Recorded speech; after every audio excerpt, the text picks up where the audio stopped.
आबोली मालिकेच्या आजच्या भागामध्ये आपण पाहणार आहोत की राघू आणि आबोली हे क्रिशला भेटण्यासाठी पोलीस स्टेशनमध्ये येऊ लागतात. तर लगेचच आबोली आणि राघूला बघून क्रिशला अंकुशने कसा साखरपुड्यामध्ये तमाशा घातला हे सर्व आता क्रिशच्या डोळ्यासमोर येते. त्यानंतर क्रिश हा आबोलीला म्हणतो, कशी आहेस आबोली? तर आबोली हात जोडूनच क्रिशला म्हणते की क्रिश, त्या दिवशी जे काही झालंय ते अतिशय वाईट होतं आणि त्याबद्दल मी तुझी माफी मागते.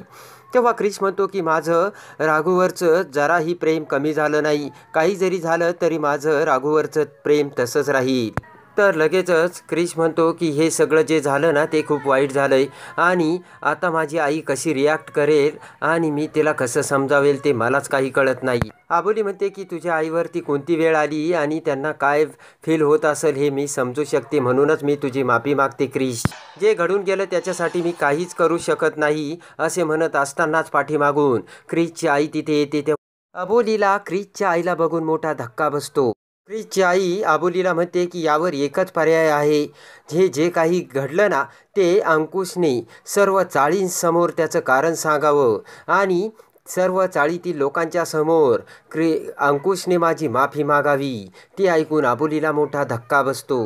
तर क्रिश हा त्याच्या आईला म्हणतो की आई काय बोलतेस तू, ते माझी कशी माफी मागतील? क्रिश म्हणतो की ते माझे बॉस आहेत, ते कसे माझे माफी मागतील? तेव्हा क्रिशची आई म्हणते की बॉस असतील ते तुमच्या ऑफिसमध्ये, पण या नात्यामध्ये तू अंकुशच्या बहिणीचा होणारा नवरा आहे, तेव्हा तुला खूप महत्त्व आहे क्रिश. क्रिशची आई म्हणते की त्यांनी तुला मान द्यायला पाहिजे, पण होतं तर उलटंच. क्रिशची आई म्हणते की क्रिश, वैयक्तिक आयुष्यामध्ये आणि व्यवहारामध्ये कधी गल्लत करू नकोस. तर इकडे आबोली विचार करते की मी सरांसोबत या बाबतीत बोलेल आणि सरांना माफी मागावीच लागेल, कारण यामध्ये सरांची चूक आहे. तर आबोली ही क्रिशच्या आईचा निरोप घेऊन राघूसोबत तेथून निघून जाते. त्यानंतर आबोली ही घरी येते आणि अंकुशला म्हणते की तुम्हाला क्रिशच्या आईची माफी मागावी लागेल. तेव्हा अंकुश म्हणतो की काय बोलतेस आबोली तू, एवढं काय केलंय मी? तर आबोली म्हणते की तुम्ही त्यांचा खूप अपमान केलाय सर, तुम्हाला काही कळतंय का? अंकुश म्हणतो की जे काही झालं ते चुकून झालं, त्यावेळेस मी नशेत होतो, मी काही मुद्दाम नाही केलं. तर रमा म्हणते की अंकुश मला दुसरं काही माहीत नाही, तू राघूचं लग्न मोडलेलं आहे तेव्हा तुला त्यांची माफी मागावीच लागेल. तर मी कशाला माफी मागू? एवढा युगो त्या लोकांचा स्ट्रॉंग आहे का? झालं गेलं विसरून जायचं ना, मी अजिबात माफी मागणार नाही असे आता अंकुश सर्वांना सांगतो. अंकुश म्हणतो की आबोली त्या लोकांना क्लिअर कट सांग की मला त्या लोकांची माफी मागायला जमणार नाही. आबोली म्हणते की सर तुम्ही राघूचा साखरपुडा मोडून खूप मोठी चूक केली, तेव्हा तुम्हाला त्यांची माफी मागावीच लागेल. तर हा राघूच्या आयुष्याचा प्रश्न आहे. तर अंकुश म्हणतो की पुढे लग्न करून मग ते राघूला त्रास देतील.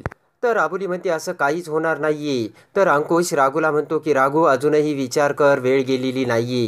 अंकुश म्हणतो की मला ती माणसे अजिबात आवडत नाही. तेव्हा राघू म्हणते की दादा तू काय बोलतोयस, तुला कळतं का? राघू म्हणते दादा तुला कळत कसं नाही, क्रिश खूप चांगला मुलगा आहे आणि आमचं एकमेकावर प्रेम आहे. ते ऐकून अंकुश म्हणतो की राघू तू काय बोलतेस, अगं मी तुझा दादा आहे, तू सुद्धा इतरांसारखीच निघाली स्वार्थी.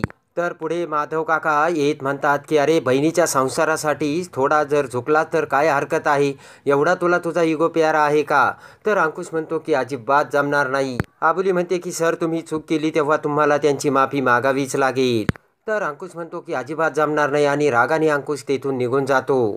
तेव्हा अंकुशचे ते बोलणे ऐकून लगेचच नीता विजयाला कॉल करते आणि म्हणते की विजया, अगं इथे सचित सर कसले सगळ्यांना भारी पडलेत आणि कसली ॲक्टिंग करतायत ते. नीता म्हणते की त्यांनी जे केलंय ना त्याची ते माफी मागायला तयारच नाहीये.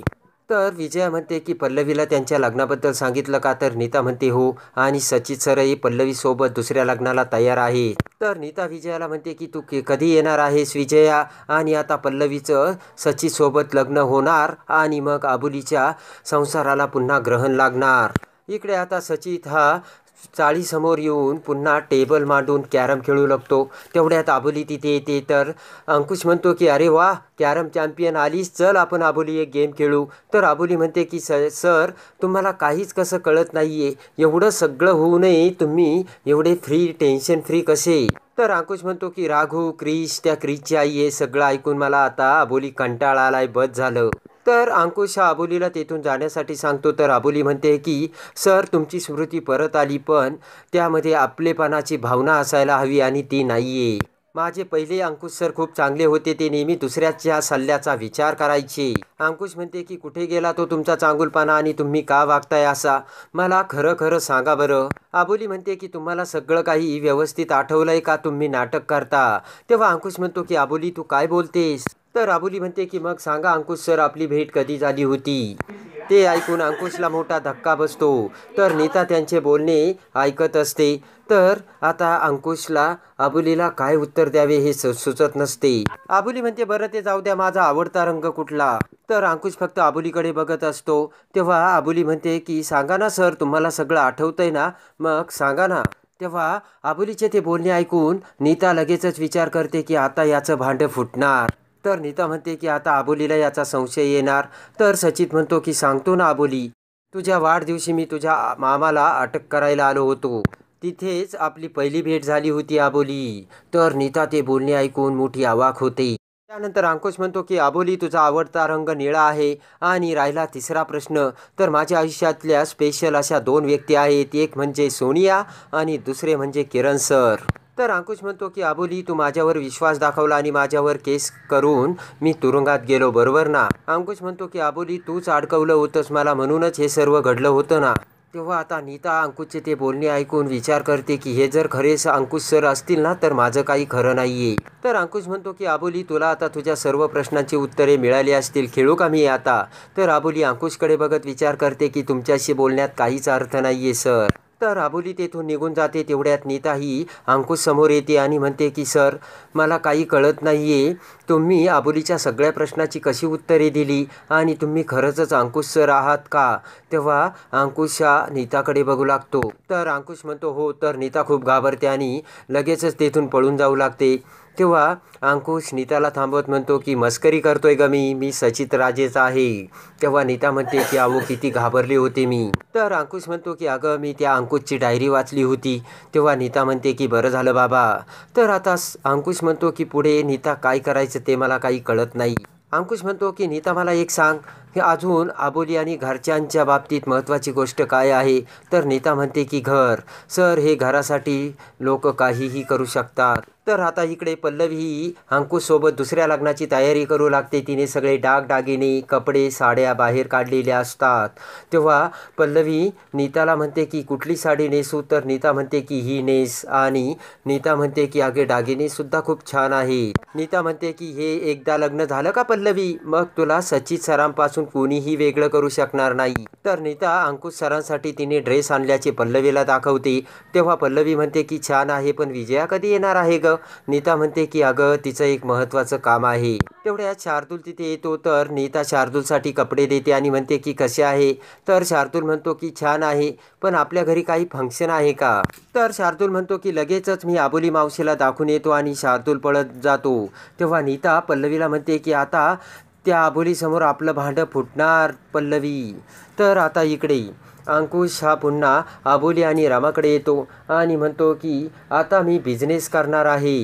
तेव्हा रमा म्हणते की पण बिझनेससाठी भांडवल लागेल ना. तर सचित म्हणतो की तुम्ही काही काळजी करू नका, माझ्या डोक्यामध्ये एक आयडिया आहे. जो आपलं कुणी हे घर विकत घेईल तर खूप बरं होईल. ते ऐकून रमा आणि आबोलीला मोठा धक्का बसतो. तेवढ्यात शार्दूल आबोली मावशी म्हणत पळतच तिथे येतो आणि त्याचे कपडे आबोलीला दाखवते. तेव्हा आबोली म्हणते की का रे शार्दूल, दिवाळीची खरेदी का. तर शार्दूल म्हणतो की नाही आमच्या घरी लग्न आहे ना. तर आबोलीला मोठा धक्का बसतो. तर रमा म्हणते लग्न कुणाचं.